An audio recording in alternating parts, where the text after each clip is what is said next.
গলে বাংলাদেশ শ্রীলঙ্কা টেস্টে দিনের শুরু আর শেষের চিত্রটা সম্পূর্ণ বিপরীত। যেখানে মধ্যাহ্ন বিরতির আগেও স্বাগতিকদের পক্ষে ছিল স্কোরবোর্ড, দিন শেষে তার দখল নিল বাংলাদেশ। দুই অভিজ্ঞ তারকা নাজমুল হোসেন শান্ত ও মুশফিকুর রহিম জোড়া সেঞ্চুরিতে টাইগারদের বেশ ভালোভাবেই কক্ষপথে রেখেছেন। দিন শেষে ৯০ ওভারে ৩ উইকেট হারিয়ে বাংলাদেশের সংগ্রহ ২৯২ রান।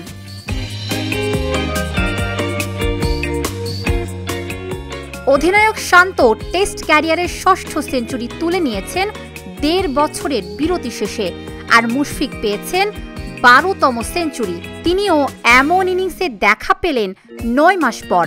দিন শেষে শান্ত ১৩৬ ও মুশফিক ১০৫ রানে অপরাজিত রয়েছেন। দুজন মিলে গড়েছেন ২৪৭ রানের জুটি, যা টেস্টের চতুর্থ উইকেটে দ্বিতীয় এবং সব মিলিয়ে বাংলাদেশের ষষ্ঠ সর্বোচ্চ জুটি।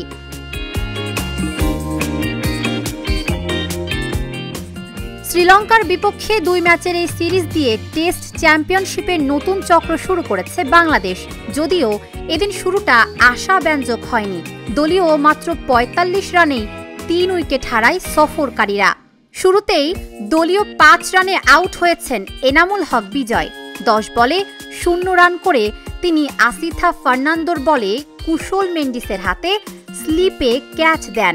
এরপর মুমিনুল হক এবং সাদমান ইসলাম মিলে যোগ করেন ৩৪ রান।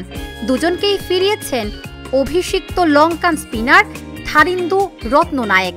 মুমিনুল ২৯ এবং সাদমান ১৪ রান করেছেন।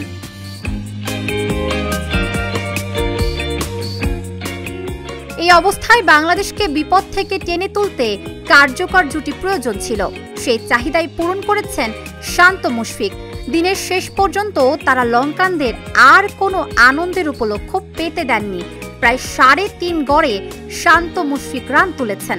৭৩.৫ ওভারে দলীয় খাতায় তোলেন ২৪৭ রান। শান্ত যেখানে প্রয়োজন অনুসারে বোলারদের ওপর চড়াও হয়েছেন, মুশফিক ছিলেন হিসাবি ব্যাটার। বাউন্ডারির চেয়ে সিঙ্গেল রানকেই তিনি বেশি গুরুত্ব দিয়েছেন। বিলাসী শট খেলার ঝুঁকি নেননি তেমন। ফলে ১৭৬ বলে শতক পূর্ণ করার পথে কেবল ৫টি ৪ মেরেছেন অভিজ্ঞ এই তারকা।